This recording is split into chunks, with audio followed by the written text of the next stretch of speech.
দর্শক শ্রোতা, এই মুহূর্তে যারা ভিডিওটি দেখবেন এবং ভবিষ্যতে শেয়ার করবেন তাদের সবার প্রতি রইল আমার সশ্রদ্ধ সালাম। আসসালামু আলাইকুম ওয়া রাহমাতুল্লাহি ওয়া বারাকাতুহু। এবং অন্য ধর্মাবলম্বী ভাই ও বোনেরা, আপনাদের প্রতিও রইল আমার দেশপ্রেমের শুভেচ্ছা, ভালোবাসা এবং আন্তরিকতা। দর্শকবৃন্দ, হোপফুলি আপনারা সবাই ভালো আছেন, সুস্থ আছেন এবং আমাদের দেশের বর্তমান রাজনৈতিক, অর্থনৈতিক এবং সামাজিক পরিস্থিতিটা দেশের অন্য সকল নাগরিকদের মতো আপনারা এটার দিকে চোখ রাখছেন যে আমাদের দেশ, সমাজ, দেশের অর্থনীতি, আমাদের বাণিজ্য কোন দিকে যাচ্ছে। দর্শকবৃন্দ, এই বিষয়গুলোকে অ্যাভয়েড করার মতো অবস্থানে আমরা নাই। আপনাদেরকে আমি আজকে ঐতিহাসিকভাবে একটা কথা বলি। আমরা বাংলা ভাষী যারা, আমরা রাজনৈতিকভাবে সবসময় সচেতন ছিলাম। এটা কেন এই অ্যানথ্রোপোলজি বা হিস্ট্রি বা জিওগ্রাফি বা জিওলজি ব্যাখ্যা করে আমি আপনাদেরকে আজকে বোঝানোর জন্য লাইভ করছি না। আমরা বাংলাদেশিরা রাজনৈতিকভাবে, বাংলা ভাষীরা রাজনৈতিকভাবে, সামাজিকভাবে, অর্থনৈতিকভাবে আমরা অন্য যে কোনো ভাষাভাষীদের চেয়ে আমরা সুপিরিয়র, এই কথা বলছি না, বাট আমরা সচেতন, আমরা বুদ্ধিমান। এখন ঠিক এই কারণেই ইংরেজরা, ব্রিটিশরা যখন ভারত শাসন করত তখন ভারতীয় হিন্দুদেরকে একটা কথা বলেছিল যে তোমরা যাই করো, বাংলা ভাষী কোনো মানুষকে ভারতের কর্তৃত্ব দিও না। আপনারা যদি ভুল শুনে থাকেন আবার শোনেন। ইংরেজরা ভারতের হিন্দুদেরকে বলেছিল বাংলা ভাষী কোনো মানুষকে ভারতের নিয়ন্ত্রণ দিও না, নেতৃত্বে দিও না। 1948 সাল থেকে আজ অবধি আপনারা তাকিয়ে দেখেন, ভারতের নেতৃত্বে কখনোই কোন বাংলা ভাষী প্রধানমন্ত্রী হন নাই। শুধু হন নাই যে তা না, হতে তারা দেবেও না, দেওয়ার কোনো কারণও নাই। কারণ ইংরেজদের অ্যানালিসিস ছিল বাংলা ভাষী যারা, তারা চতুর্শ্রেণী না, তারা একদিকে যেমন বুদ্ধিমান আর একদিকে সচেতন, রাজনৈতিকভাবে তারা প্রচন্ডভাবে সচেতন এবং যে কোনো কিছু তারা যে কোনো সময় ঘটিয়ে দিতে পারে। কথাটা আপনারা মনে রেখেন। এই কথাটা তারা ভারতীয় রাজনীতিবিদরা, এক অন্য ভাষীর, এখন অনেকে বলে তাইলে বাংলা ভাষী হিন্দুও তো আছে, ডাজন্ট ম্যাটার। ভারতে বাংলা ভাষী আপনি হিন্দু না খ্রিস্টান এর দিকে তাকাবে না, আপনি যাই হন আপনারে সেন্ট্রাল নেতৃত্বে দিবে না এবং দেয়ার পজিশনে তাদেরকে কোনোদিন পৌঁছাতে দিবে না। এখন আমার দেশের লোকজনও সচেতন, শিক্ষিত, দূরদৃষ্টি সম্পন্ন। এখন এই প্রেক্ষাপটটাকে আমি যদি মাথায় রাখি, আজকের আমি কথা বলবো হঠাৎ করে এত জনপ্রিয় একটা রাজনৈতিক দল, বাংলাদেশ জাতীয়তাবাদী দল, যেই দলের প্রতিষ্ঠাতা জিয়াউর রহমান, বাংলাদেশের অবিসংবাদিত জাতীয়তাবাদী নেতা। বাংলাদেশের রাষ্ট্রের ইনফ্রাস্ট্রাকচার তৈরি করতে গেলে এই নেতার নাম যদি কেউ স্মরণ না করে তাহলে বাংলাদেশের ইতিহাস পরিপূর্ণ হবে না। বাংলাদেশের ইতিহাসে বিশাল গ্যাপ থাকবে যদি এই নেতার নাম কেউ অস্বীকার করে, এই নেতার অবদানকে যদি কেউ অস্বীকার করে, এই নেতার দূরদৃষ্টিকে কেউ যদি অস্বীকার করে, বাংলাদেশের ইতিহাস অসম্পূর্ণ থাকবে। সেই নেতা দল বিএনপি আজকের লেজে গুবড়ে অবস্থা, বিএনপির অবস্থা লেজে গুবড়ে অবস্থা। তার রেজাল্ট আপনারা দেখা শুরু করেছেন ঢাকা ইউনিভার্সিটির ডাকসু নির্বাচন থেকে, আপনারা দেখা শুরু করেছেন। স্টেজ বাই স্টেজ আপনারা দেখবেন জিয়াউর রহমান, শহীদ রাষ্ট্রপতি জিয়াউর রহমানের তৈরি রাজনৈতিক দলের অবস্থা এই পর্যায়ে কি করে গিয়ে থাকে?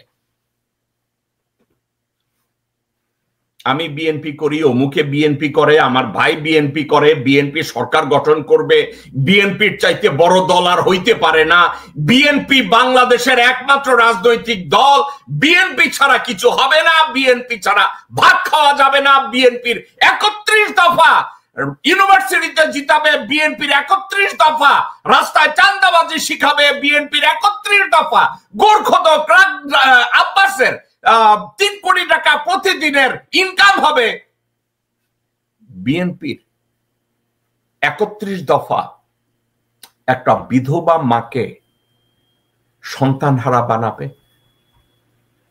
বিএনপির 31 দফা বাংলাদেশের মানুষকে না খাইয়ে রাখবে, বিএনপির 31 দফা বাংলাদেশের রাষ্ট্রীয় অস্তিত্বকে বিলীন করে দিয়ে ভারতের অধীনস্থ করবে, বিএনপির 31 দফা দখল করে আপনার জমি থেকে আপনাকে উঠিয়ে দিবে, বিএনপির 31 দফা বাংলাদেশের ব্যাংকে দেউলিয়া করবে, বিএনপির 31 দফা আমির খসরু মাহমুদকে সারিনা হোটেল নামের আরো 10টা হোটেলের মালিক করবে, বিএনপির 31 দফা আব্দুল আউয়াল মিন্টুকে মিলিয়নিয়ার থেকে বিলিয়নিয়ার বানাবে, বিএনপির 31 দফা বিএনপির নেতা শাওয়াকে প্রধানমন্ত্রী বানাবে, বিএনপির 31 দফা শহীদ জিয়ার স্বপ্নকে কবরে ঢুকিয়ে হাড় মাংস পচিয়ে ছেড়ে দেবে।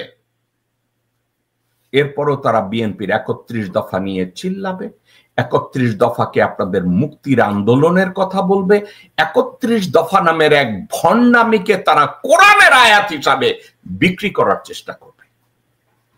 এই 31 দফা আপনাদেরকে আমি একটু শুরু থেকে বলি, একটু যদি মনোযোগ দিয়ে শোনেন। বিএনপির অবস্থাটা কেন, যেখানে আমি নিজে বিএনপির পক্ষে কত কথা বলেছি, আমি বিএনপিকে ওই সময় বিএনপির পক্ষে যাবে এই হিসাব করে বিএনপির পক্ষে কথা বলিনি।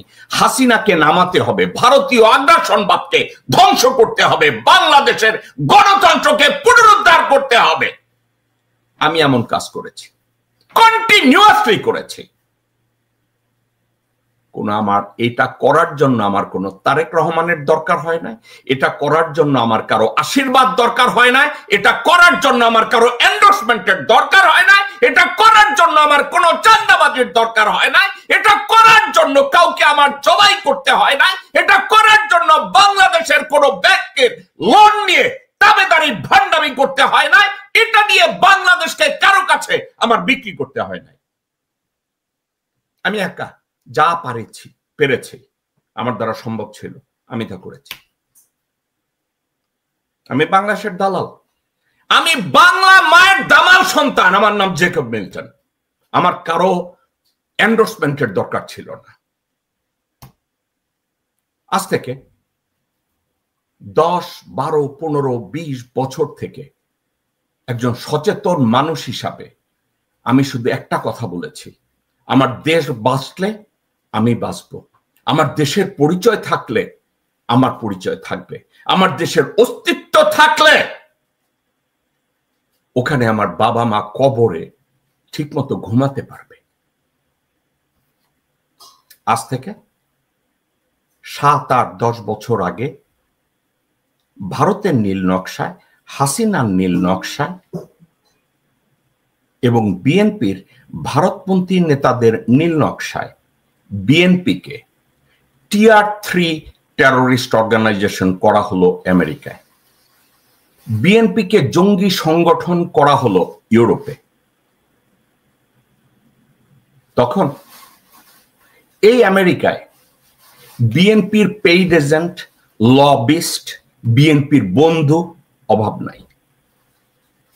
বিএনপির লোকজনরা শুনি কেউ লবিস্ট নিয়োগ করে, বিএনপির লোকজনরা শুনি ফারুক সর্দার নামে একটা লোক, একটা বাটপার, যাকে কোনো যোগ্যতা ছাড়া যেই লোকটা এক লাইন বাংলা বা ইংরাজি ঠিক মতো বলতে পারে না, ফেসবুকে নাকি সে বিজ্ঞাপন দেয়, ফেসবুকে লেখে তার নাম জাহিদ এফ সর্দার সাদি, তার সাথে লন্ডনের এক বটতলার উকিল আছে সায়েম, বটতলার উকিল ব্যারিস্টার সায়েম, এরা একত্র হয়ে আমেরিকায় আসে। আমেরিকায় এসে কোন কংগ্রেসম্যান সিনেট কোন জায়গায় যায় লাইন ধরে হাঁটতে থাকে। ওই একদিন কংগ্রেসে যাই আই ফারুক সর্দার, জাহিদেব সর্দার সাদি যখন বিএনপির ঢোল বাজাইতে গেছে, গাড্ডা ধরে তারা অ্যারেস্ট করে লয়ে গেছিল। ওখান থেকে বাইক করছে কে জানেন? এই আমি জেকব। এখন আমার কথা বলার উদ্দেশ্য, বিএনপির মতো এত বড় একটা রাজনৈতিক দল, যার প্রতিষ্ঠাতা জিয়াউর রহমান, যার ভারপ্রাপ্ত চেয়ারম্যান বেগম খালেদা জিয়া, এই দলকে ইউরোপ এবং আমেরিকায় টিয়ার 3 টেররিস্ট অর্গানাইজেশন করা হয়, অথচ টিয়ার 3 টেররিস্ট অর্গানাইজেশন থেকে তার নামটা এখন পর্যন্ত কাটা যায় না। তাইলে ফারুক সর্দার বা জাহিদ সর্দার সাদি চাপা মারে কোন এক যুগে ফান্ডরাইজিং এ গিয়া ডোনাল্ড ট্রাম্পের একটা ছবি বগলে লইয়া রাস্তা রাস্তায় লোকজনরে দেখায় বিএনপির চেয়ারম্যানের বৈদেশিক উপদেষ্টা। আবার এখানে এক লোকরে মারা গেছে ডোনাল্ড ট্রাম্পের একজন হোয়াইট সুপারমেসিস্ট, যার নাম ছিল চার্লি কার্ট। তাকে চার্লির নিয়ে কয়েকটা ছবি তুললে সে দেখাইতেছে আমি চার্লির কত ক্লোজ। আরে বেটা, তুই যদি চার্লির এত ক্লোজ হস, আর কংগ্রেসম্যানদের এত ক্লোজ হস, আর আমেরিকান অ্যাডমিনিস্ট্রেশনের এত ক্লোজ হস, তাইলে গত 10 বছরে বিএনপি এখনো কেন টেররিস্ট অর্গানাইজেশন হিসাবে থাকবে? তুই তো এখনো সরাইতে পারিস নাই। তাহলে কোন কৃতিত্ব নিয়া রাস্তাঘাটে ক্যানভাস কইরা বেড়াস যে আমি বাল ছিড়ছি? আমি জাহিদেব সর্দার সাদি বা ব্যারিস্টার সায়েমকে ডেমোনাইজ করতেছি না। আমার কথা হইতেছে, আপনারা যদি ধরেও নেন এরা খুব বিখ্যাত কর্মী, এরা খুব বিখ্যাত লবিস্ট, এরা দুনিয়া ছিঁড়া ফেলায়, আজকেরও এই মুহূর্তে আমি যখন আপনাদের সাথে কথা বলছি, বিএনপি টিয়ার 3 টেররিস্ট অর্গানাইজেশন। জনাব তারেক রহমান লন্ডনে বসে এই টিয়ার 3 টেররিস্ট অর্গানাইজেশনের নামটা সরানোর জন্য কি কিছু করতে পেরেছেন? না। জনাব তারেক রহমান গত 16 বছরে একটা দিনের জন্য আন্তর্জাতিক একটা মিডিয়ার সামনে গিয়ে বলতে পেরেছেন আমার নাম তারেক রহমান, আমি একটা সুশীল সুসংগঠিত ভদ্র একটা প্রিন্সিপাল দিয়ে বাংলাদেশের রাজনীতি করি, আমি জাতীয়তাবাদী দলের ভারপ্রাপ্ত চেয়ারম্যান। কোনদিন আপনারা দেখেছেন? দেখেন নাই। ওই দলের নীতি নির্ধারককে জানেন? তারেক রহমানের ড্রাইভার সানি। ওই দলের নীতি নির্ধারককে জানেন? খসরু। ওই দলের নীতি নির্ধারককে জানেন? রবিউল নয়ন, যে 2 দিন আগে তারেক রহমানকে বলছে সে নাকি ম্যান্ডেলা সমান। শুনেন সে কি বলছে। বিএনপির ভারপ্রাপ্ত চেয়ারম্যান জনাব তারেক রহমান সাহেব নেলসন ম্যান্ডেলা হ্যামিনিয়লের ভাসিওয়ালাকেও ছাড়িয়ে গিয়েছে। শুনেছেন? যেই তারেক রহমান গত 16 বছরে পৃথিবীর কোন সিটিং সরকার প্রধান বা সাবেক রাষ্ট্রপ্রধান বা সাবেক অফিসিয়াল বা সিটিং অফিসিয়াল এমন একটা লোকের সাথে বসে তারেক রহমান 5 মিনিট কথা বলেছে, এর কোনো ভিডিও বা ছবি আপনারা দেখেছেন? কিন্তু বাংলাদেশের জাতীয়তাবাদী দলের নেতা কর্মীদের সাথে বা বিভিন্ন দলের অমুকের সাথে উনি বসেছেন, এর অর্থ কি জানেন? একটা এনভেলপ হাতে নিয়ে তাদের সাথে দেখা করেছেন। আমি তারেক রহমান বাংলাদেশে যে কোনো লোকজন ওখানে গেলে দেখা করে। আপনার কি মনে হয় আন্দালিব রহমান পার্থ টাকা দেওয়া ছাড়া তারেক রহমানের দেখা পাইছে?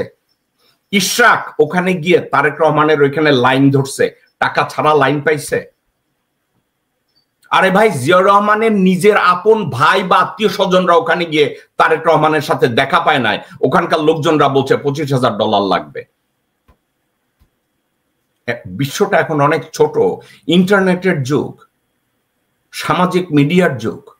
ওই সামাজিক মিডিয়ার যুগে তারেক রহমান ওইখানে বসে টাকা পাইবে এবং নেবে, এটা পৃথিবীতে জানবে না কেউ। সবাই জেনে যাবে, আমি জানবো, আপনি জানবেন, ফেসবুক যারা অ্যাক্টিভ তারা জানবে, ইউটিউবে যারা অ্যাক্টিভ তারা জানবে, সবাই জানবে।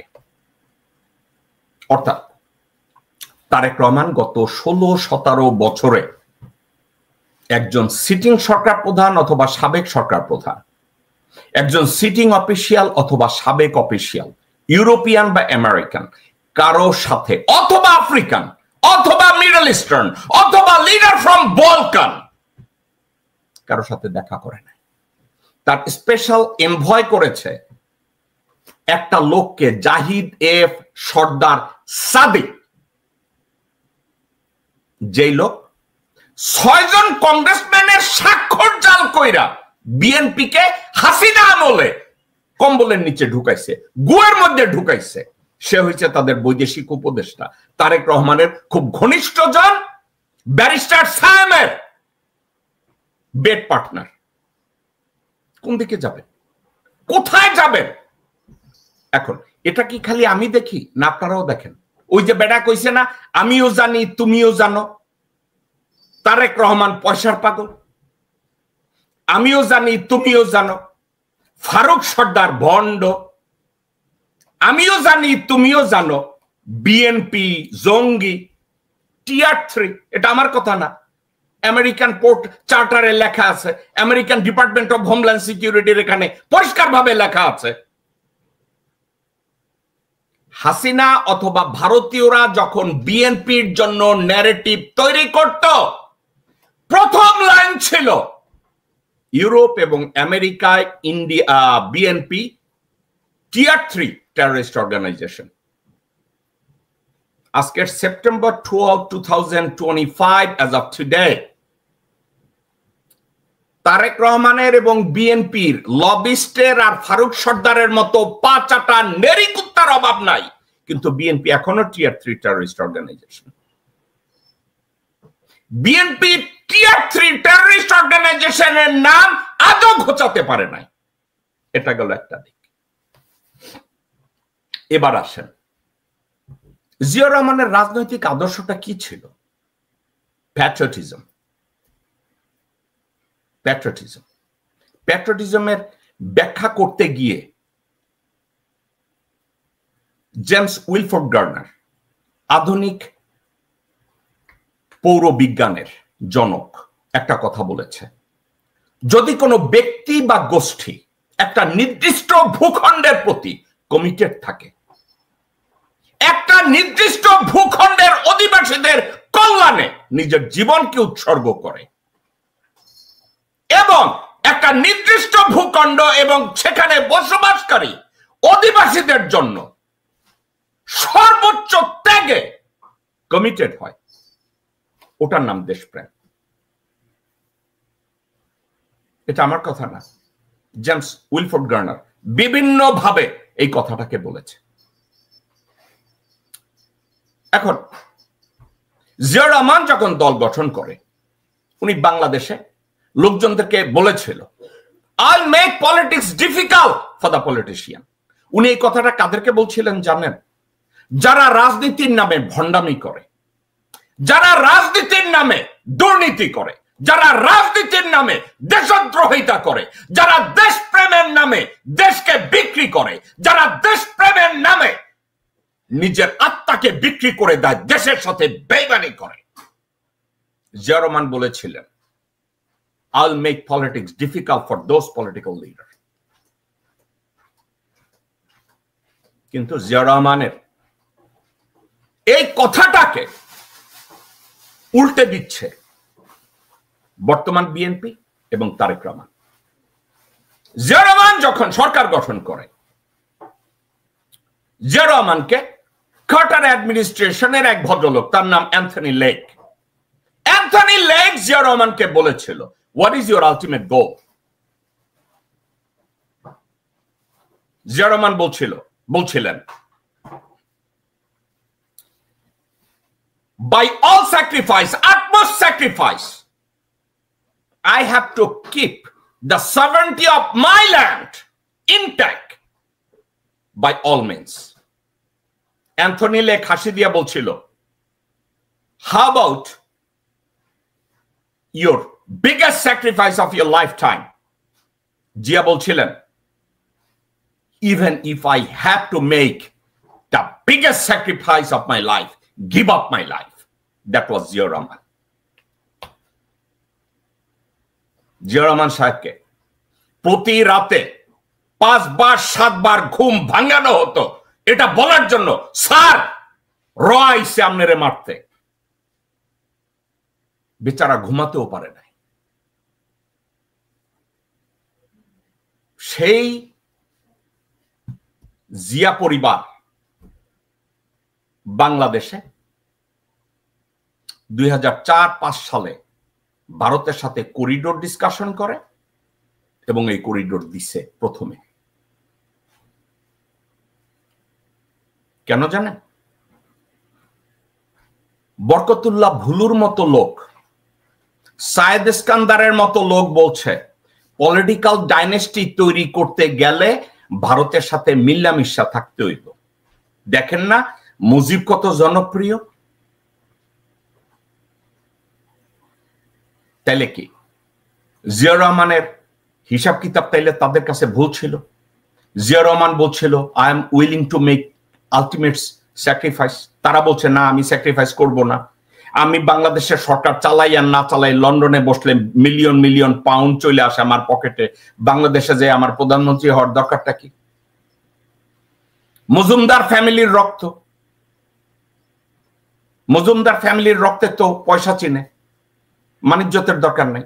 মজুমদার ফ্যামিলির রক্তে তো খাম্বা চিনে, ওখানে তো পয়সা ইসের ক্ষমতা বা জনগণের সুখ দুঃখের দরকার নাই। আপনারা চিন্তা করে দেখেন গত 17 বছরে বিএনপি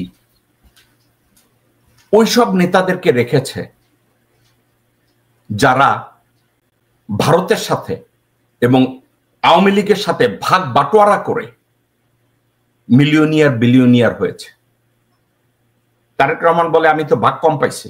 ভাই তুমি জীবন বাঁচাইতে লন্ডনে এসে বসে রয়েছে, তুমি ভাগ কম পাবা না তো ভাগ বেশি পাবা।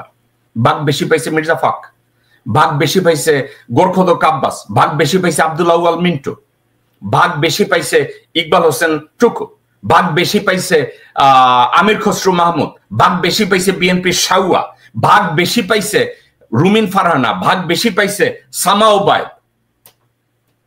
তো তারা ভাগ বেশি পাইছে কারণ তারা তো ওইখানে থাকছে, থাইকা হাসিনার সাথে গণভবনে পিকনিক করছে, ইন্ডিয়ান হাই কমিশনে পার্টি করছে, দিনের বেলা ধানের শীষ কইছে, রাতের বেলা নৌকা কইছে, জয় বাংলা কইছে। এখন এই কথাগুলো আজকের আপনাদের সামনে কেন বলছি জানেন? এই জিনিসগুলো আর লোকজন বিএনপি আর এটা ধামাচাপা দিয়ে রাখতে পারতেছে না। আপনারা চিন্তা করে দেখেন, জনগণ কি এখন দেখে না বাংলাদেশের ঢাকা ইউনিভার্সিটিতে যে নির্বাচন হয়েছে ওই ছাত্রছাত্রীরা কি দেখে নাই ভারতে 9 বছর থাইকা যেই লোকটা বাংলাদেশে এসে ঢুকছে এই লোক এখন প্রত্যেকটা মিটিং এ সামনে যায়? অর্থাৎ বিএনপির প্যাট্রিয়টিক লিডার যারা, শিক্ষিত লিডার যারা, যারা বাংলাদেশের জন্য আলটিমেট স্যাক্রিফাইসে তৈরি, তাদেরকে পিছনে ঠেলে দিয়া ভারতে 9 বছর থেকে রয়্যাল ট্রেনিং নিয়ে যেই লোক এসে ঢুকছে তার সামনে পাঠিয়ে দিছে। আপনারা কি মনে হয় দর্শকবৃন্দ বাংলাদেশের জনগণ এইটা দেখে নাই? আপনারা কি মনে করছেন ঢাকা ইউনিভার্সিটিতে বিএনপির কোন নেতা ওইখানে যখন গোরখোদক আব্বাস ঢাকা ইউনিভার্সিটিতে গেছে সব লোকজনরা কেইটে দেখে নাই? দেখো এই গোরখোদক আব্বাস আইছে, যে হইছে দপ্তরের পোলা, যে যার বাবা কবর খুঁজতো, এখন প্রতিদিন পরিবহন আর বিভিন্ন জায়গায় টেন্ডারবাজি কইরা 300 কোটি টাকা প্রতিদিনে কামায়, হেই বাজার চোদাইছে আমাকে ভোট দিতে কারে দেব এটা শেখানোর জন্য। মির্জা আব্বাসের দেখলে ঢাকা ইউনিভার্সিটিতে কেউ ভোট দিবে? এই গোরখোদক আব্বাস, বিএনপির শাউয়া, আমির খসরু মাহমুদ, এদেরকে দেখলে ঢাকা ইউনিভার্সিটিতে লেখাপড়া করে এরা কেউ ওরে ভোট দিবে? ছাত্রছাত্রীরা কি দেখে না এই মাদারচোদ কে? আমির খসরু মাহমুদকে দেখলে তারা বুঝে না এই হালার বেলায় 2 দিন আগে অমিত শাহের সামনে যাই কাপড় খুইলা মাথাটা নোয়াই আইছে। ছাত্র দলের যে ক্যান্ডিডেট ছিল আবিদ, ও তো করে না এগুলা। আবিদ তো ভালো মানুষ, ছাত্রলীগের ক্যান্ডিডেট যারা ছিল ওদের তো কোনো দোষ নাই, কিন্তু ছাত্ররা তাদেরকে, অন্য ছাত্ররা কেন তারে ভোট দিবে আমার একটু বলেন তো। আপনারা অনেকে বলেন ছাত্র দলের যে প্যানেল ছিল খুব ভালো প্যানেল ছিল। সমস্যা একটা, বিএনপি এবং ধানের শীষের দিকে যখন তারা যারা তাকায়, তাকানোর মধ্যে আপনি দেখেন, তাকানোর মধ্যে তারা কি দেখে অনলাইনে দেখেন, সামনে কেউ কোনো গন্ডগোল করার সাহস পায় নাই। এই এনসিপির কুত্তার বাচ্চারা, তোমরা হিজড়ার মতো পিছন পাশ থেকে গিয়ে তোমরা ইয়ে করো। দেখছেন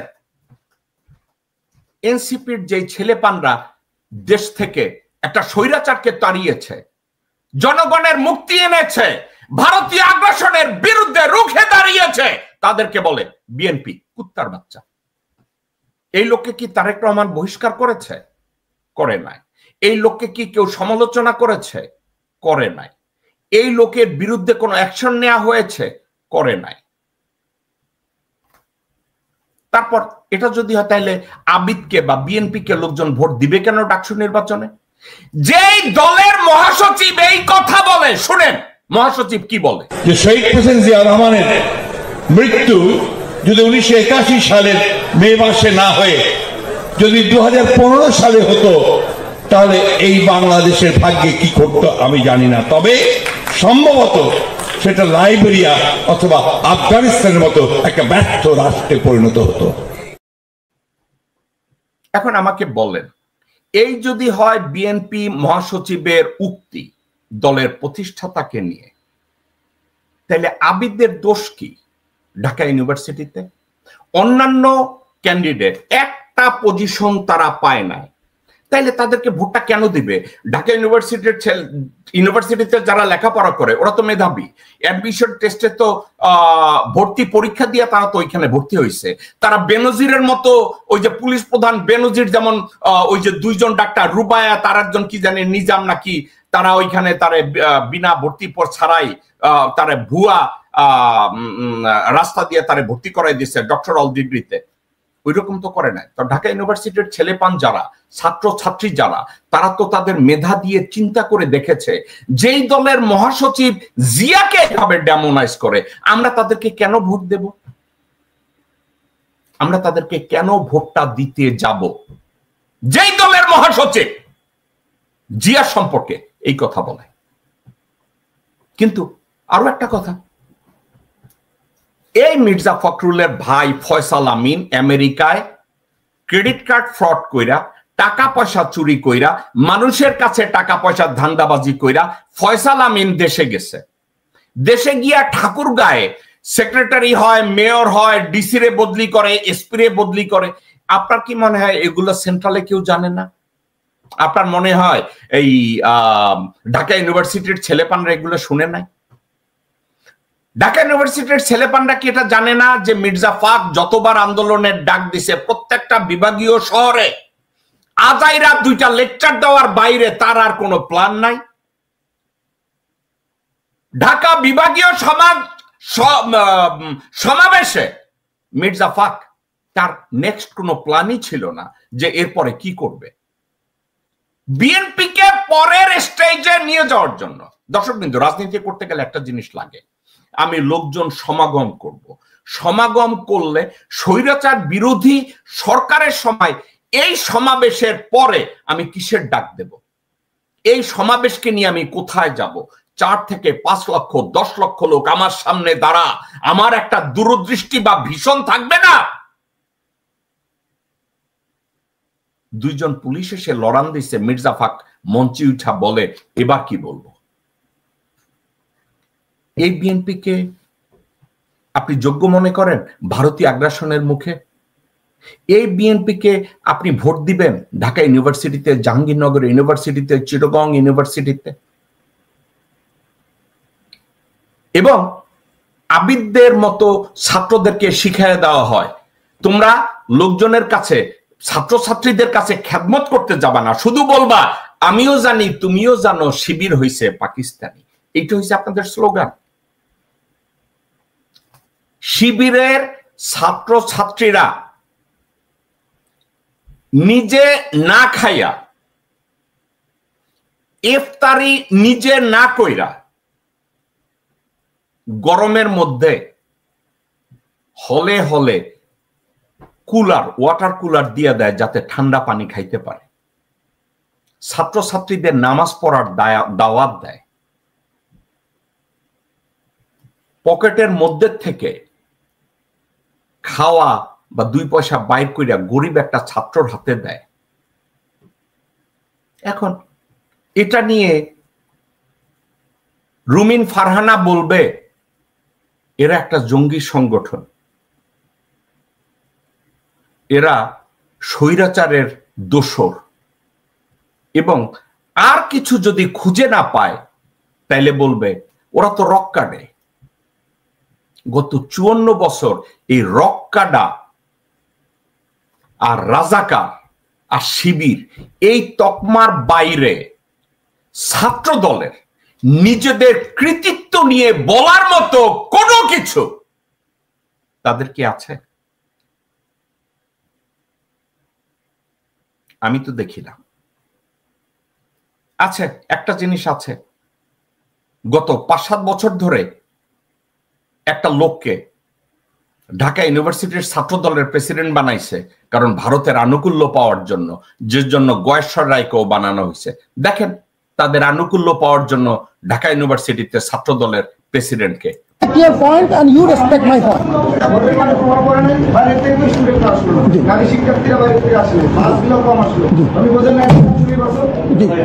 আপনি চুপচাপ বসে যান, চুপচাপ বসে যান। যেটা বলছি কোনো জায়গায় কোনো সময় শুনিনি আমরা কোন আসা কোন। এই সে ছাত্র দলের কৃতিত্ব। বিসির সামনে থাপ্পড় দিয়া এই উটকো কুত্তা বলবে আমার নাম গণেশ রায়।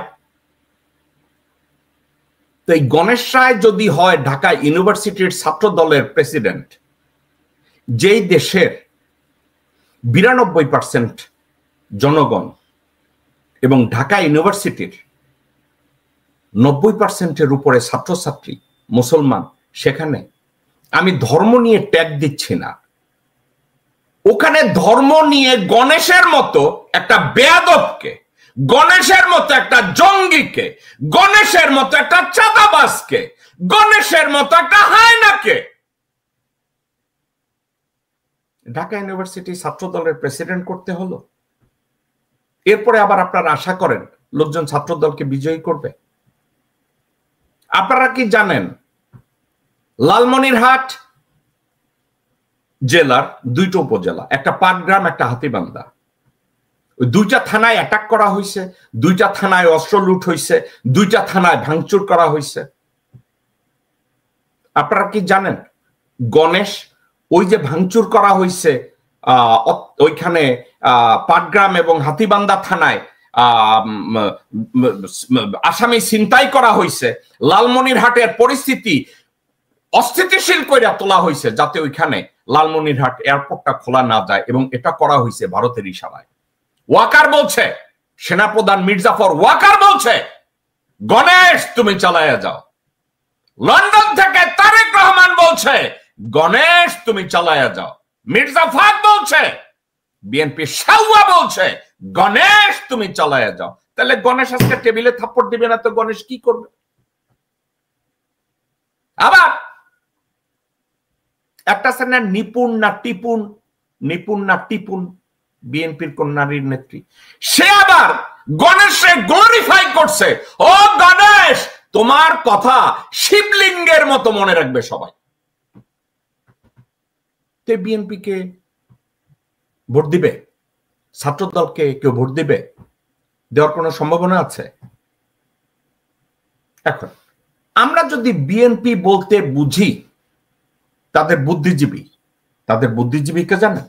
মাসুদ কামাল। কথায় কথায় কইব মাসুদ কামাল। বিএনপির মতো জনপ্রিয় দল দ্বিতীয়টা তো আর নাই। মাসুদ কামাল কোনো কথা খুঁজে পায় না,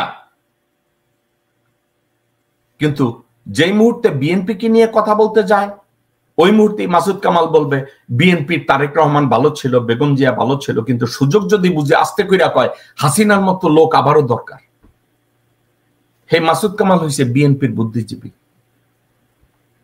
আব্দুল নূর তুষার সে হয়েছে বিএনপির বুদ্ধিজীবী।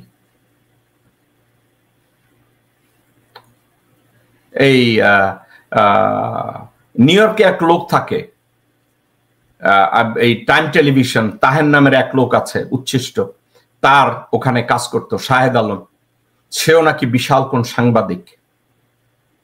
সে নিজে পুরুষ না মহিলা আমি এইটাও বুঝি না, আর সে বিএনপি করে না আওয়ামী লীগ করে এটাও আমি বুঝি না, কিন্তু একটা জিনিস বুঝে, তুমিও জানো আমিও জানি, শাহেদ আলম পয়সা চিনে। শাহেদ আলমের হাতে যদি কেউ 25 টাকা দিয়া বলে এবার তোমার জাঙ্গা খুলো, সে জাঙ্গা খুলবে। এ হচ্ছে শাহেদ আলম, সে হচ্ছে তাদের বুদ্ধিজীবী। এখন শাহেদ আলম যখন বিএনপির প্রশংসা করে, বিএনপির ভোট কমে। আব্দুল নূর তুষার যখন বিএনপির প্রশংসা করে, বিএনপির ভোট কমে। রবিউল নয়ন যখন তারেক জিয়ারে ম্যান্ডেলা বলে, বিএনপির ভোট কমে। তারেক জিয়া যখন স্লোগান শুনে খুশি হয়, আমিও চিনি তুমিও চেনো, শিবির হয়েছে পাকিস্তানি, তাদের ভোট কমে। কারণ এটা ইন্ডিয়ান ন্যারেটিভ, এটা আওয়ামী লীগের ন্যারেটিভ, এটা রয়ের ন্যারেটিভ, এটা দেশ বিরোধী ন্যারেটিভ। তাহলে বিএনপি আর ছাত্র দলকে ভোট কেন দিবে? তারা 31 দফা করেছে। আপনারা কি কেউ মনোযোগ দিয়ে 31 দফাটা একটু পড়ে দেখেছেন? আমি দেখেছি।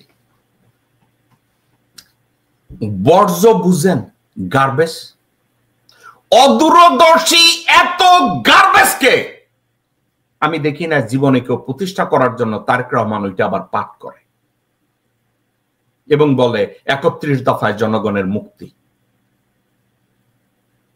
31 দফার কোন জায়গায় খুঁজে পাবেন না আমার পররাষ্ট্রনীতি এটা, আমার অর্থনৈতিক নীতি এইটা, আমার বাণিজ্য নীতি এইটা, আমার ধর্মীয় নীতি এইটা, আমার ল এনফোর্সমেন্টের কনস্টিটিউশনের উপরে আমার পলিসি এইটা।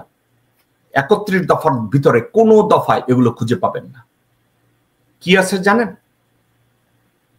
ওই যে বাংলাদেশে একটা আরবি না জানা একটা ছাগল হুজুর আছে না, গিয়াসউদ্দিন তাহেরি না জানি কোন বালছর, সে যেভাবে ওয়াজ নসিহত করে, আপনাদেরকে কেমনে একত্রে আনতে হইব, মানে কাগজ কাগজ লাগে রে, দেও খয়রাত দাও।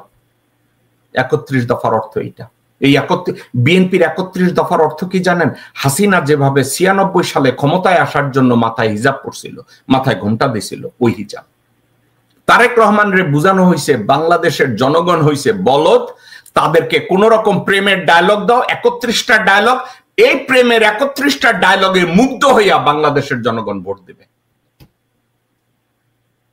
তারেক রহমান বুঝতে ব্যর্থ হয়েছে যে কোনো শিক্ষা প্রতিষ্ঠানে যারা ঢাকা ইউনিভার্সিটিতে, চিটাগং ইউনিভার্সিটি, রাজশাহী, খুলনা বিভিন্ন ইউনিভার্সিটিতে যারা পড়ে, তারা এখন আর এতটা বলদ নাই। সে ভুলে গেছে বাংলা ভাষীরা, ওই যে প্রথমে বলেছে ব্রিটিশরা বলে গেছে বাংলা ভাষীদেরকে কখনো ভারতের ক্ষমতায় দিও না। তারেক রহমান, বিএনপি এবং ভারতপন্থীরা বাংলাদেশের জনগণকে, বাংলাদেশের শিক্ষিত জনগোষ্ঠীকে আন্ডারমাইন করেছে। বাংলাদেশের এখন একজন আমার রিক্সাওয়ালা ভাই, সে রিক্সায় যখন কাস্টমার থাকে না, ফোনটা খুলে সে গুগল করা শিখেছে। এটা তারেক রহমান জানে না। তারেক রহমান পয়সার বিনিময় বিএনপির পদ বিক্রি করে। এখানকার নিউ ইয়র্কে গিয়াস আহমেদ নামে এক হারামজাদা রিক্সাওয়ালা এখন 2 পয়সার মুখ দেখছে তার কাছে। এখানে এসে গর্ব করিয়া গিয়াস আহমেদ বলে, আমি $2 লাখ দিছি তারেক রহমান রে, আমারে আমার ইসের বিএনপির সেন্ট্রাল কমিটির মেম্বার করছে। মিজানুর রহমান মিল্টন নামের আরেক হারামজাদা আছে, নিজে কতক্ষণ কনস্ট্রাকশন করে, কতক্ষণ বলে রিক্সা চালায়, যে তারেক রহমানকে জঙ্গি সংগঠনের নেতা বানাইছে, বাংলা ভাইয়ের নেতা বানাইছে মিজানুর রহমান মিল্টন। তার পাশে এসে দেখি আমির খসরু মাহমুদ আড্ডা মারে, জয়নাল আবেদিন ফারুক আড্ডা মারে এবং তাদেরকে নিয়ে ডুগডুগি বাঁচায়। আরেকজন আছে জিল্লুর রহমান, সে এইখানে এরে বেচে ওরে বেচে।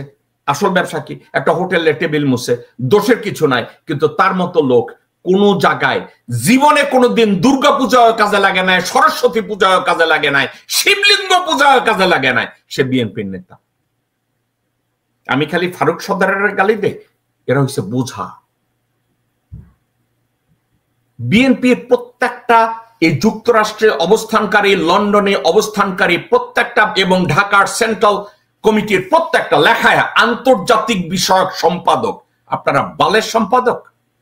আপনার দল ইউরোপ এবং আমেরিকায় টিয়ার 3 টেররিস্ট অর্গানাইজেশন, একটা জঙ্গি সংগঠন। এই ট্যাগ আপনারা সরাইতে পারেন নাই গত 10 বছরে। আপনারা আমার বালের দল করেন, আপনারা আবার বৈদেশিক উপদেষ্টা হন, আন্তর্জাতিক উপদেষ্টা হন। আনোয়ার হোসেন খোকন নামের এক উচ্ছিষ্ট 10 টাকা দিয়া কমিটি বিক্রি করে, নিউ ইয়র্কে কমিটি বাণিজ্য করে। তারেক রহমান ওইখানে বসে কমিটি বাণিজ্য করে, নেতা বাণিজ্য করে, পদ বাণিজ্য করে। ঢাকা ইউনিভার্সিটি, চিটাগং ইউনিভার্সিটি, রাজশাহী ইউনিভার্সিটির ছাত্রছাত্রীরা এগুলো জানে না। আপনাদেরকে ভোট দিবে কেন? তারা জানে না আব্দুল আউয়াল মিন্টু বেগম জিয়ার সাথে বিট্রে করছে 2013 সালের নভেম্বরে? জানে না? সাদেক হোসেন খোকা বিট্রে করছে বেগম জিয়ার সাথে, বিএনপির পিঠে ছুরি মারছে। দেশের ছাত্রছাত্রীরা এটা জানে না? তারা কেন ছাত্র দলের ভোট দিবে? তারা কেন জাহাঙ্গীরনগর ইউনিভার্সিটি, ঢাকা ইউনিভার্সিটি, চিটাগং, রাজশাহী কেন আপনাদেরকে ভোট দিবে? কত বড় লজ্জার কথা। আপনি দেখেন ঢাকা ইউনিভার্সিটিতে বিএনপি হাইরা যাওয়ার পরে, বিএনপির ছাত্র দল হেরে যাওয়ার পরে আব্বাস এবং রুমিন ফারহানার একটু কথোপকথন আপনারা একটু শুনে। ঢাকা বিশ্ববিদ্যালয়ে জামাতে ইসলামীর এত ভোট থেকে আসলো, আমার তো হিসেবে মিলে না ভাই। তলে তলে আওয়ামী লীগের সঙ্গে আঘাত করে ছাত্রলীগের সকল ভোট জামাত নেই। বুঝতে পারছেন? এখন ছাত্রলীগ দীর্ঘ 15 বছর ঢাকা বিশ্ববিদ্যালয় শাসন করেছে, তাদের তো বিরাট একটা জনসমর্থন আছে, এটা অস্বীকার করার কোনো পদ্ধতি নেই। হয়তো নেতারা চলে গেছে, কিন্তু যারা সাধারণ কর্মী বা হল পর্যায়ের নেতা অন্য তারা তো আর যায়নি। এই সুযোগটা পেয়ে তারা হয়তো এই সুযোগটা কাজে লাগিয়ে শিবিরকে হয়তো সমর্থন দিয়েছে, যার কারণে দেখবেন ভোটের ডিফারেন্স মার্জিনটা কিন্তু অত্যন্ত আকাশ পাতাল হয়ে গেছে। কি আওয়ামী লীগের ভোট জামাতে চলে গেছে, এইগুলো কথা বলা না দলকে আরো বিপর্যয়ের মধ্যে ফেলা। কেন ফেলা? আমি আপনাকে একটা হিসাব দিয়ে বুঝাই। ধরুন ডাকসু নির্বাচনে ছাত্র দলের ভিপি প্রার্থী পেয়েছে 5000 বা 6000 ভোট, হ্যাঁ, আর শিবিরের প্রার্থী পেয়েছে 14000 ভোট। এখানে 9000 ভোটের একটা গ্যাপ আছে। তো তাইলে কি আপনি স্বীকার করছেন যে এই 9000 ভোট ছাত্রলীগের ভোট? মানে তাহলে আপনি কি বলতে চাইছেন? সো এই ধরনের কথাবার্তা না বলে ঠান্ডা ভাবে দলীয় ফোরামে বসে চিন্তা ভাবনা করে কথা বললে ভালো হয় বলে আমার মনে। আমার আর থাপ্পড় মারার দরকার নাই। গোরখদ কাব্বাস রে আমার আর থাপ্পড় মারার দরকার আছে? গোরখদ কাব্বাস বলছে ঢাকা ইউনিভার্সিটিতে এই মুহূর্তে নাকি ছাত্রলীগের 9000 10,000 ভোট আছে। আপনারা বুঝছেন? গোরখদ কাব্বাসের মতো লোক কোন স্ট্যাটিস্টিক্স বুঝে না, কোন লেখাপড়া জানে না, রাজনৈতিক কোন দর্শন নাই, তার ভিতরে কোন দেশপ্রেম নাই। তার ভিতরে একটা জিনিস আছে, চান্দাবাজি। গোরখদ কাব্বাস একটা জিনিসই জানে, শুধু চান্দা। তারে পাঠাইছে ঢাকা ইউনিভার্সিটিতে কোঅর্ডিনেট করার জন্য ডাকসু নির্বাচনে কেমনে ছাত্র দলের জিতায়। বাংলাদেশে ঢাকা ইউনিভার্সিটির ছাত্রছাত্রীরা কি এত বলদ যে এই গোরখদ কাব্বাসের এই কথায় তারা ভুলা যাবে? আর একটা কথা বলছে, ওই যে বিএনপির আর এক কুতুব বলছে দীর্ঘ 17 বছর ছাত্রলীগ ঢাকা ইউনিভার্সিটি শাসন করছে। কথার নমুনা দেখছেন? ঢাকা ইউনিভার্সিটি নাকি ছাত্রলীগ শাসন করছে। কয় নেতারা পলাইছে, তাদের কর্মীরা আছে না। কথাটা তো এটাও হইতে পারে, ছাত্রলীগের যত ভোট এবং সমর্থক ছিল তার 80% ভোট এবং সমর্থকরা নিরুপায় হয়ে তাদেরকে সাপোর্ট দিছে, কারণ হলে সিট থাকতো না। ছাত্রলীগের স্লোগান দলে মিছিলে না গেলে তাদের সিটে পানি ঢেলে দেওয়া হইতো, তাদের খাওয়া দাওয়া নষ্ট করে দেওয়া হইতো, তাদেরকে ফ্লোর মোছানো হইতো, তাদেরকে শারীরিকভাবে নির্যাতন করা হইতো, তাদেরকে পিটানো হইতো, তাদেরকে লেখাপড়া করতে দেওয়া হইতো না। তো তারা কি করতো? ছাত্রলীগের স্লোগানে যাইতো। আজকে বিএনপির নেতারা বলে ছাত্র শিবিরের এরা মুনাফেক, কারণ তারা ছাত্র লীগের মধ্যে লুকায়া ছিল। আপনাদেরকে আমি একটা কথা বলি, দর্শকবৃন্দ একটু মনোযোগ দিয়ে আমার কথাটা যদি শুনেন আপনারা বুঝবেন। এসপিওনাজ ওয়ার্ক যেটা গোয়েন্দাগিরি, বৈদেশিক গোয়েন্দাগিরি এবং অন্য পক্ষের কি প্ল্যান এটাকে নিজের কাছে নিয়ে আসার এই ট্যাকটিক্স খালেদ বিন ওয়ালিদ এর আগেও চলছে। আপনারা যদি চিন্তা করেন ক্রুসেডের সময় এটা ভালো চলছে।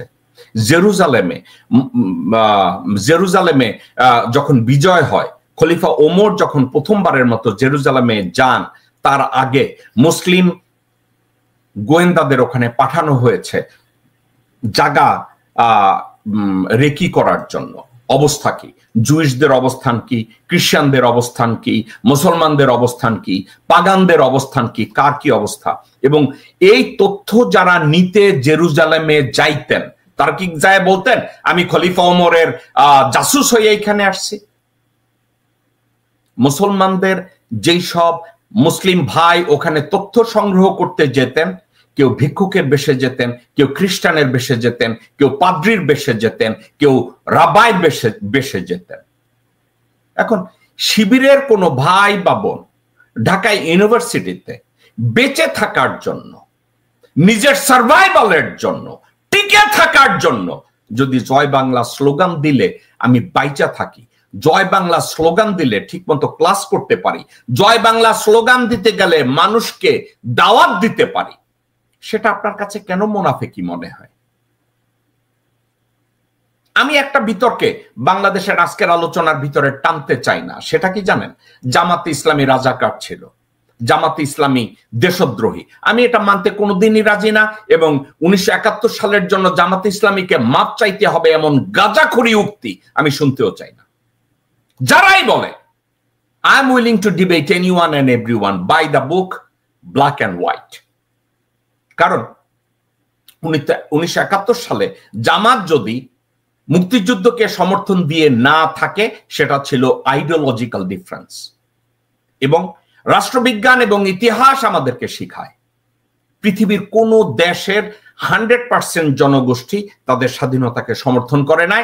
স্বয়ং আমেরিকার স্বাধীনতা যখন হচ্ছিল, আমেরিকার ফাউন্ডিং ফাদারদের একজন জর্জ ওয়াশিংটন পর্যন্ত প্রথম দিকে এই আমেরিকার স্বাধীনতা চায় নাই। তাহলে কি জর্জ ওয়াশিংটনকে রাজাকার বলা হবে? জর্জ ওয়াশিংটন স্লেভদের ফ্রি করতে চায় না, এই জন্য কি জর্জ ওয়াশিংটনকে স্বৈরাচার বলে আজকে ফাঁসি দিতে হবে? আমি এটা বিশ্বাস করি না, ইউরোপিয়ানরা এটা বিশ্বাস করে না। আপনারা কেন করেন? আপনারা কি বেশি বুঝেন রাজনীতি? আচ্ছা, এখন আজকের আলোচনায় আমি একটা জিনিস আমি বোঝাতে চাচ্ছি, ছাত্র দল বা বিএনপি এরা আসলে কেন ধীরে ধীরে জনবিচ্ছিন্ন হচ্ছে? কেন হচ্ছে? ভারত এইটাই চায়। কেন হচ্ছে? আওয়ামী লীগও এটা চায়। কেন এটা হচ্ছে? হাসিনা শেখ এইটাই চায়। তারা বিএনপিকে আইসোলেটেড করতে চাচ্ছে। বিএনপি যে গর্ব করে বলছে আমরা সবচেয়ে জনপ্রিয় দল, এই শব্দটা তাদের কাছ থেকে তারা সরিয়ে নিতে চায়। তারেক রহমান দেখছে যে আমি বাংলাদেশে আজকের জঙ্গি তৎপরতার কথা বললে আমারে হয়তো আমেরিকা থেকে টিয়ার 3 টেররিস্ট অর্গানাইজেশন উঠায় দিবে। তারেক রহমান সাহেব, আমার জীবনে আমি বেকুব দেখেছি, এমন বেকুব দেখি নাই। আপনি বাংলাদেশের রাজনীতি নিয়ে কথা বলতে গেলে ডাকসু নির্বাচন বা জামাতের রাজনীতিকে নীতিকে নীতি দিয়ে, সত্যকে সত্য দিয়ে, দেশপ্রেমকে দেশপ্রেম দিয়ে চ্যালেঞ্জ না করে আপনি যেই দেশে কোনো জঙ্গি নাই এখন বলেন মৌলবাদ বাংলাদেশে মাথাচাড়া দিয়ে উঠেছে, মৌলবাদ জঙ্গিবাদ বাংলাদেশে প্রশ্রয় দেওয়া হবে না। আপনি এই কথাগুলো আপনাকে কে শিখিয়েছে? ফারুক সর্দার, জাহিদেব সর্দার সাদি? আপনি কি জানেন তারেক রহমান সাহেব জাহিদেব সর্দার সাদি, ফারুক সর্দার এক লাইন বাংলা ঠিক মতো বলতে পারে না, এক লাইন ইংরেজি ঠিক মতো সেন্টেন্সটা মেক করতে পারে না? আপনি কি জানেন তারেক রহমান সাহেব? তার উপরে নির্ভর করে 10 বছর আগের ডোনাল্ড ট্রাম্পের বাচ্চার ছবি দেখে আপনার মনে হইছে তার জাহিদেব সর্দার সাদি বিএনপিকে টিয়ার 3 থেকে সরাইয়া দিবে? এই বুদ্ধি আপনাদের কে দিছে যে বাংলাদেশে জঙ্গিবাদ আছে? আপনি কথায় কথায় যে বলেন বাংলাদেশে জঙ্গিবাদ, জঙ্গিবাদ উৎপাটন করতে হবে, আপনার এই ডায়লগটা কে শিখাইছে তারেক রহমান সাহেব? আপনি রাজনীতির যে কফিন, যে কবর, নিজের কফিনে নিজে পেরেকটা মারতে কেন যাচ্ছেন? আপনি জানেন না যে বাংলাদেশে জঙ্গিবাদ নাই, বাংলাদেশের শান্তির প্রিয় মুসলমানরা আছে। শান্তিপ্রিয় মুসলমানরা হিন্দুদের মন্দির পাহারা দিতে পর্যন্ত তারা আপত্তি করে না, হিন্দুদেরকে গিয়ে খাওয়া বিলাইতে যারা আপত্তি করে না, সেই দেশের লোকজনদেরকে আপনি যখন জঙ্গি বলেন, ওই দেশের মুসলমানরা কি আপনারা ভোট দিবে? আমি তো দেখি না। যেই দেশের মানুষকে, যেই দেশের সাধারণ মুসলমানদেরকে আপনি জঙ্গি বলেন, ওই মুসলমান ভাইরা, আমি বা আমার বাপ চাচারা কেন আপনাকে ভোট দিতে যাবে? আপনাকে বুদ্ধি দিছে কে? রয়্যাল ন্যারেটিভ, মির্জা ফাক, আব্দুল আউয়াল মিন্টু, আমির খসরু মাহমুদ, ইকবাল হোসেন টুকু, সামা ওবায়দ, কে দিছে আপনার এই বুদ্ধিটা? নাকি ফারুক সর্দার আর ব্যারিস্টার সায়েম নামের যে কলা গাছ আছে আপনার পাশে, অথবা হুমায়ুন আছে, এরা দিছে আপনার এই বুদ্ধি? আপনি আর একটা বলদরে ধরিয়া নিয়ে আইছেন, মাহাদি আমিন না যেন কোন ছাতা। মাহাদি আমিন আপনার সম্পর্কে যেইখানে ক্যানভাস করতে যায়, মনে হয় কি জানেন, কাগজ মুখস্থ করে আইছে। আপনি তারে মুখস্থ করে পাঠাইছেন, যাও আমার দালালি করো। তারেক রহমান সাহেব, দেশের মানুষ আগের চেয়ে অনেক সচেতন। কেন জানেন? মানুষ শেখে কখন? যখন ঠেকে যায়। গত 17 বছরে বাংলাদেশের মানুষ এতভাবে শোষিত হয়েছে, এতভাবে অত্যাচারিত হয়েছে, এতভাবে অপমান হয়েছে, তারা এখন শিখেছে। They are being forced to learn. তারা জানে আপনার ভণ্ডামি কোনটা, তারা জানে আপনার অদূরদর্শিতা কোনটা, তারা জানে আপনার দুর্বলতা কোনটা।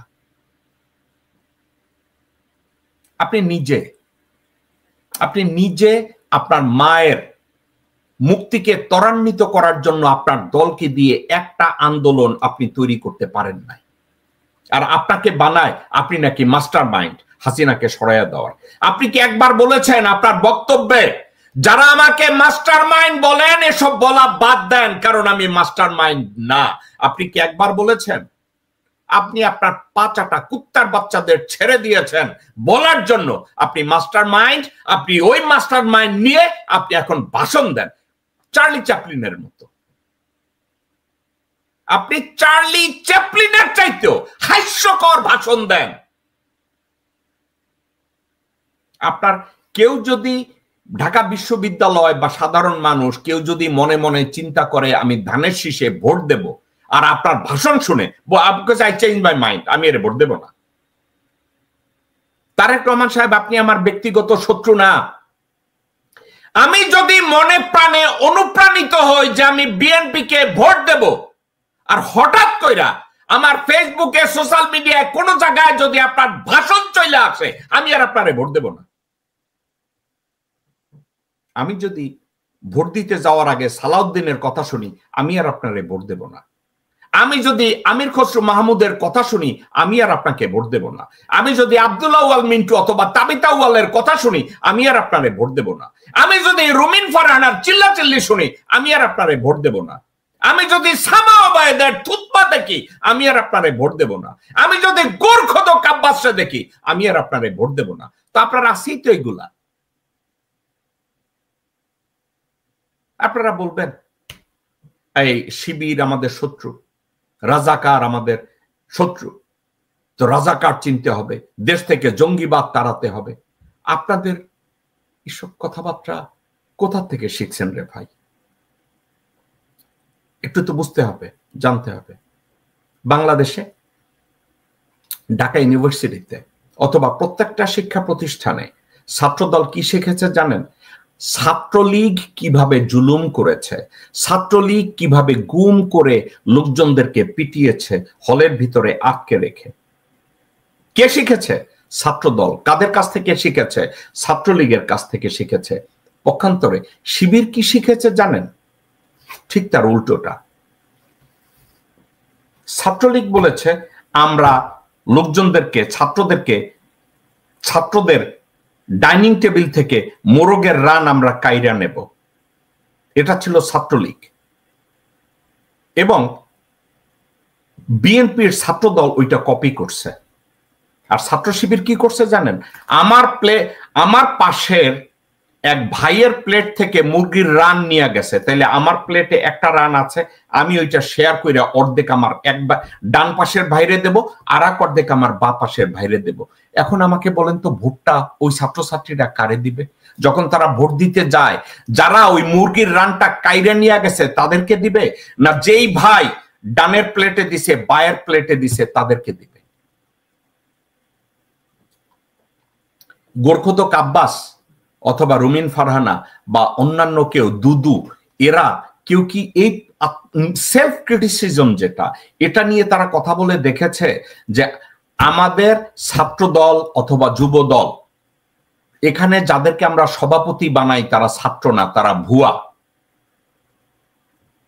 60-70 বছর বয়সের লোকজনরা এখনো ছাত্র। এই ভণ্ডামিটা যখন আপনারা এস্টাবলিশ করেন, সাধারণ ছাত্রছাত্রীরা চিন্তা করে এদেরকে কেন আমরা বিশ্বাস করব, এদের অস্তিত্বকে কেন আমরা এটা করব? তাহলে কি হইল? পরিস্থিতিটা এই হইল যে আপনারা নিজেদেরকে ভণ্ড বানাবেন, নিজেদেরকে গুন্ডা বানাবেন, নিজেদেরকে ধর্ষক বানাবেন, নিজেদেরকে মাস্তান বানাবেন, আর ভোটের সময় বলবেন আমারে ভোট দেয় নাই, এই ভোট আমরা বর্জন করব। মগের মূল লোক। বাংলাদেশের মানুষ কি এখন এত বোকা আছে? ভাই, একজন আমার রিক্সাওয়ালা ভাই বোকা হয় না আপনাদের? আর Dhaka university, Chittagong university, Jahangirnagar university, এরা তো অনেক শিক্ষিত রে ভাই, এদের আকল জ্ঞান তো অনেক বেশি। তাহলে লাভ হইব কি? লাভ হবে কিছু? কিছু হবে না। তারেক রহমান আপনার বাঁচার এবং আপনার দলের সুপিরিয়রিটি আনার জন্য সবচেয়ে ওপেন ফিল্ড আপনার ছিল। সত্য কথা বলি তারেক রহমান সাহেব, আপনি হতে পারতেন বাংলার ম্যান্ডেলা, আপনি হতে পারতেন, কিন্তু আপনি সে সুযোগটা হাতছাড়া করছেন। এত বড় একটা জুলাই আগস্ট বিপ্লবের পরে আপনি সত্যিকার অর্থে হতে পারতেন ইমাম আয়াতুল্লাহ রুহুল্লাহ খামেনি, আপনি হতে পারতেন। আপনি হতে পারতেন থাবো এমবেকি, আপনি হতে পারতেন নেলসন ম্যান্ডেলা, আপনি হতে পারতেন ভাকলাভ হাভেল, আপনি হতে পারতেন আলবার্টো সান্টোস ডে লুলা, আপনি হতে পারতেন জেনারেল পেরন। আপনি কোনোটাই হন নাই। আপনি কি হয়েছেন জানেন? চেটের বাল আব্দুল্লাহ। আপনি হয়েছেন চেটের বাল আব্দুল্লাহ। দেশের মানুষের সেন্টিমেন্টকে একজন রাজনীতিবিদ বুঝে, জনগণের ভাইব নিয়ে একজন রাজনীতিবিদ রাজনীতি করে। আর আপনি জনগণের ভাইবকে, জনগণের আবেগকে ইগনোর করে আপনি রাজনীতি করছেন। জনগণ বলছে, দেশের 90% জনগণ বলছে ভারতীয় আগ্রাসন আমরা চাই না, ভারতীয় ভণ্ডামি গুন্ডামি আমার দেশে আমি অ্যালাউ করব না। আর আপনি এসে কইতেছেন তোমরা অ্যালাউ করবা না, তোমরা সব জঙ্গি। কত লজ্জার কথা তারেক রহমান সাহেব, কত লজ্জার কথা। দেশের জনগণ বলে ভারত আমাদেরকে বাণিজ্যে ডিপ্রাইভ করেছে, আর আপনি বলছেন না, ভারতের সাথে আমার বন্ধুত্ব করে তাদের সাথে একত্রে যেতে হবে।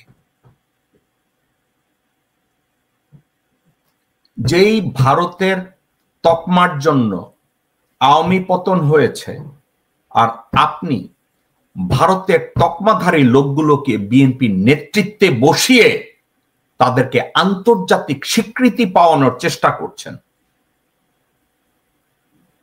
তাইলে কি হবে? বিএনপির ভোট ব্যাংক বাড়বে?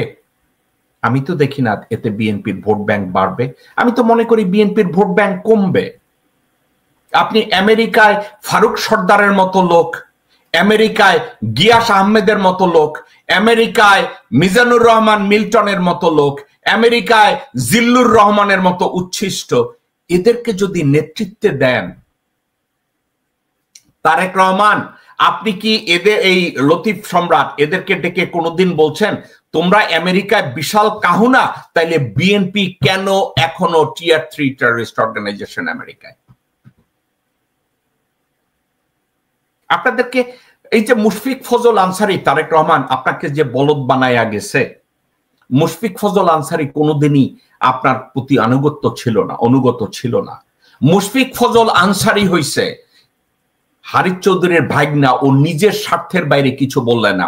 ওর সামনে $10 দিয়ে বললেন তোর পাছার কাপড় খোলো, খুলে দিবে। এই হচ্ছে মুশফিক ফজল আনসারী। এক লাইন বাংলা গুছায়া বলতে পারতো না, এক লাইন ইংরেজি ঠিক মতো গুছায়া বলতে পারতো না। আমি সাক্ষী, স্টেট ডিপার্টমেন্টে আমি পাশে বসে দেখেছি। এরা যদি এতটাই ক্যাপাবল হয়, তারেক রহমান সাহেব এবং বিএনপি নেতৃত্ব, আমার কথাটা শুনেন, এই লোকগুলো যাদের উপরে আপনারা নির্ভর করেন, এরা যদি এতটাই ক্যাপাবল হয়, তাহলে বিএনপি এখনো টেররিস্ট অর্গানাইজেশন কেন? আপনি কেন আমেরিকায়, আপনাকে তারা আমেরিকান কংগ্রেস থেকে একটা ইনভাইটেশন নিয়ে কোন কংগ্রেসম্যান বা সিনেটরকে দাঁড় করিয়ে আপনার নামে একটা ইনভাইটেশন ইস্যু করে স্পেশাল গেস্ট হিসাবে কেন আপনাকে আজ পর্যন্ত আমেরিকায় আনতে পারে নাই? কেন পারে নাই? এরা সব ঠন ঠন।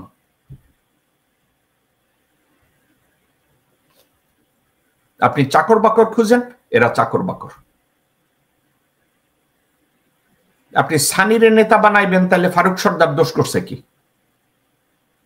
আপনি কয়সারের নেতা বানাইবেন, তাইলে এই গিয়াস আহমেদ দোষ করছে কি? গিয়াস আহমেদ খালি একটু বেশি করছে। এইখানে ওই পুলিশের আইজি বেনজির আসলে তারে লইয়া পার্টি দিত, উলঙ্গ ক্লাবে লইয়া যাইতো, শামীম ওসমানের উলঙ্গ ক্লাবে লইয়া যাইতো বগলে কইরা। এখন শুনছি ডিবির হারুনরে লইয়া পিকনিক করে পার্টি দেয়। তো তারেক রহমান সাহেব,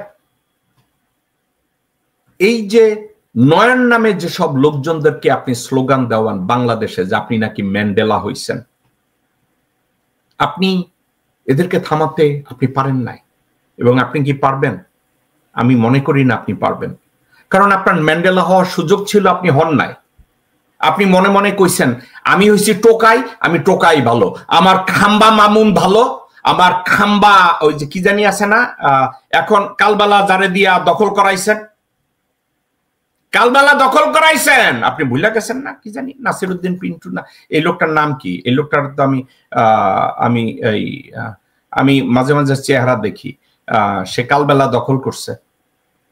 এই যেটা এই যে এই লোক সন্তোষ শর্মার লগে এরে পাঠাইছেন, আপনার মায়ের লগে আপনার বইয়ের লগে দেশে আসছে, এই লোকটারে দিয়া কালবেলা দখল করাইছেন। তো তাইলে আপনি কালবেলা দখল করাবেন, আপনি অন্যান্য টিভি দখল করাবেন, আর আপনি বলবেন আমারে ভোট দেয় না কেন, আমারে গালি দেয় কেন? তারেক রহমান সাহেব, আরো 10 বস্তা নিয়ে আমি আবার বসবো। এক একটা নির্বাচনের আগে আমি আবার বসবো। আপনার ব্যক্তিগত ফাইল নিয়ে আমি আবার বসবো, আপনার মায়ের ফাইল নিয়ে আমি আবার বসবো। আপনারা 90-তে নির্বাচিত হওয়ার পরে আপনারা কিভাবে বাংলাদেশের দুর্নীতিতে বিশ্ব চ্যাম্পিয়ন বানাইছেন, দ্বিতীয়বার ক্ষমতায় এসে আবার কিভাবে বিশ্ব চ্যাম্পিয়ন বানাইছেন, আমি এগুলো নিয়ে লাইন বাই লাইন আবার যাব। এখন এটা থ্রেট না, আপনাদেরকে আমি এটা থ্রেট করছি না। আমি এটা বলার পিছনে কারণ, নিজেদেরকে সংশোধন করুন, নিজেদেরকে সংশোধন করুন। যাদেরকে দিয়ে কাজ হবে, ধরেন তারেক রহমান সাহেব, ফর এক্সাম্পল আমি তারেক, আমার কাছে ফারুক সর্দার আইসা কইব আমি চার্লিরে চিনি, ডোনাল্ড ট্রাম্পের ছেলেরে চিনি। ওকে, তুমি সবাইরে চিনো, here is a test. Next 15 দিনের মধ্যে বিএনপি ডিপার্টমেন্ট অফ হোমল্যান্ড সিকিউরিটিতে একজন লবিস্ট দিয়ে বিএনপি টিয়ার 3 টেররিস্ট অর্গানাইজেশন ডেজিগনেশনটা থেকে বিএনপি রে বাইর করে আনো। সাদি বলবে এটা তো সম্ভব না, তখন আস্তে করে বলা উচিত চুপ মারানি, তুই আমার সামনে দিয়া যা। এটা বলতে আপনার অসুবিধা কি? আপনি আন্তর্জাতিক সম্পাদক বানান ম্যাকডোনাল্ডস এর কর্মচারী, ম্যাকডোনাল্ড অভিজ্ঞ আনোয়ার হোসেন খোকন, তারে দেন কমিটি বাণিজ্য করতে, তারে বানান আন্তর্জাতিক সম্পাদক। আপনি গিয়াস আহমেদরে বানাবেন আপনার দলের নেতা, মিজানুর রহমান মিল্টন যে আপনারে জঙ্গি নেতা বানাইছে। তারপরে বাংলাদেশে নেতা বানাবেন আপনি আমির খসরু মাহমুদরে, সাউয়ারে, তারপরে গোরখোদক আব্বাসরে।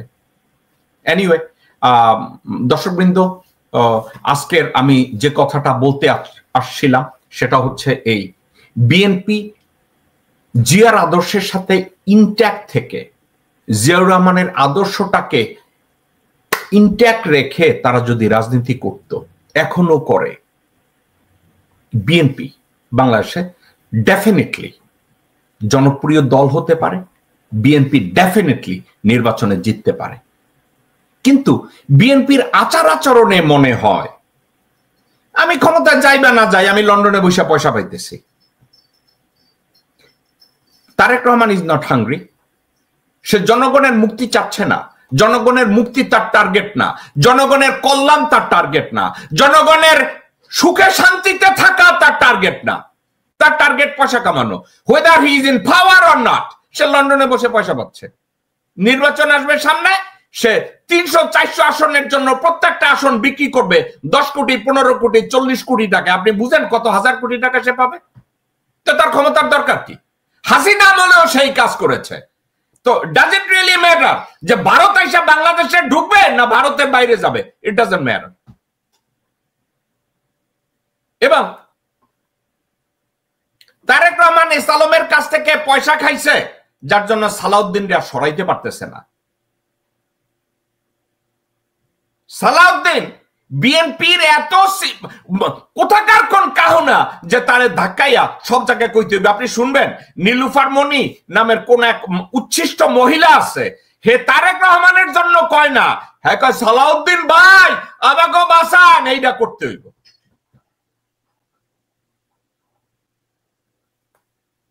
দর্শকবৃন্দ, এই ছিল আমাদের শো।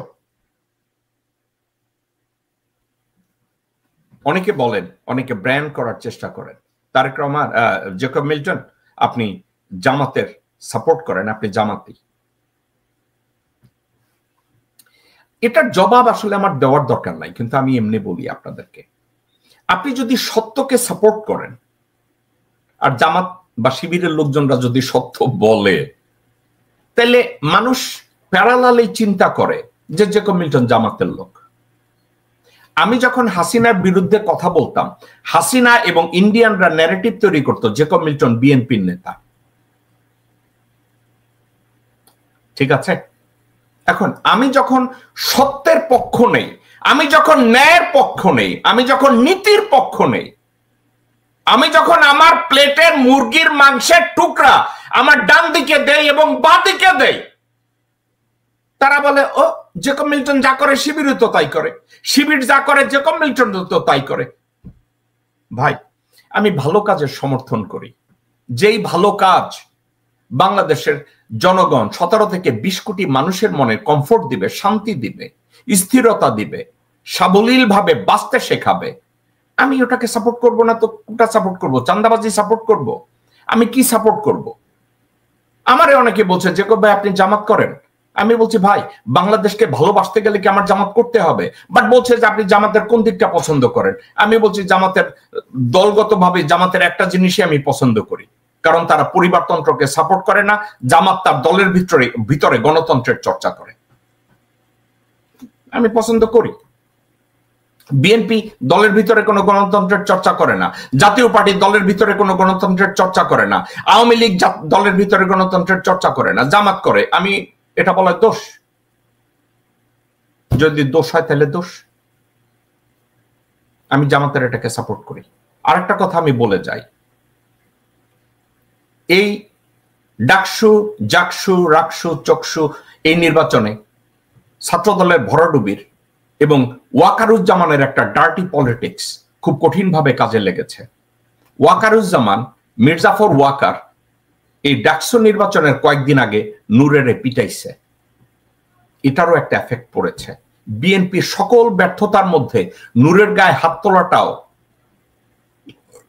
এখন আমি যদি এভাবে ব্যাখ্যা করতে যাই, নূরের পিটানির মধ্যে কি বিএনপি কোনো কলকাঠি নেড়েছে? ওয়েল, এটা নিয়ে আমার ভবিষ্যতে কথা বলতে হবে। আমি হ্যাঁও বলছি না, নাও বলছি না।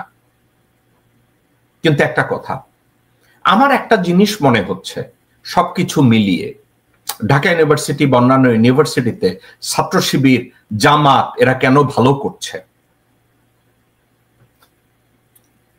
আমার কেন যেন মনে হয় এটা রাজনৈতিক কারণ না, এটা অন্য একটা কারণ।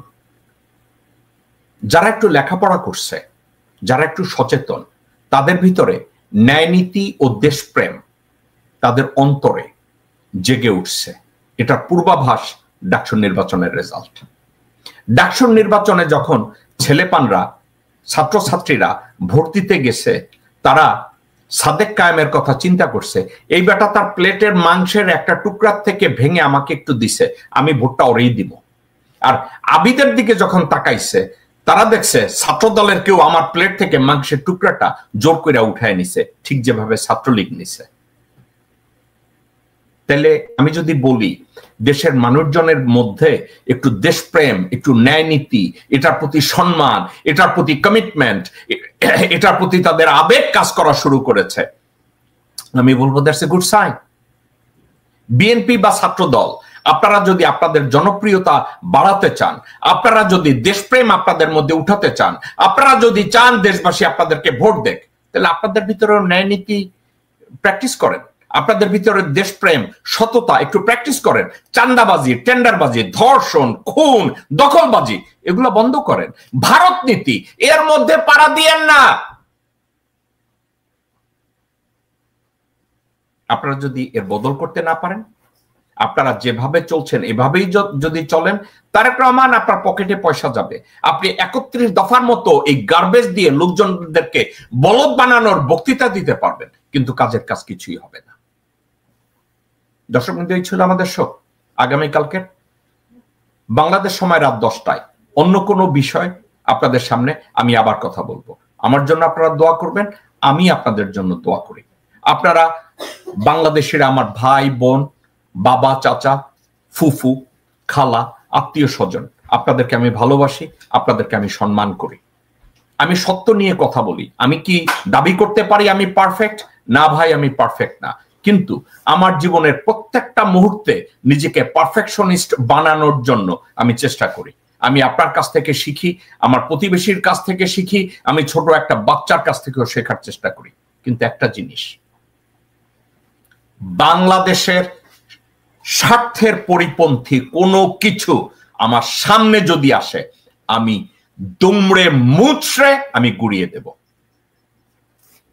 আমার নিজের জীবনের বিনিময় হলেও ওই দেশ টিকে থাকবে, ওই দেশকে টিকিয়ে রাখতে হবে, কারণ ওই দেশটা আমার পরিচয়, ওই দেশটা আমার অস্তিত্ব, ওই দেশটার মাটিতে আমার বাবা মা ঘুমিয়ে আছে। যে কোনো মূল্যে ওই দেশকে রক্ষা করতে হবে, এর কোনো বিকল্প নাই। ভালো থাকবেন, সুস্থ থাকবেন। আসসালামু আলাইকুম ওয়া রাহমাতুল্লাহি ওয়া বারাকাতুহু।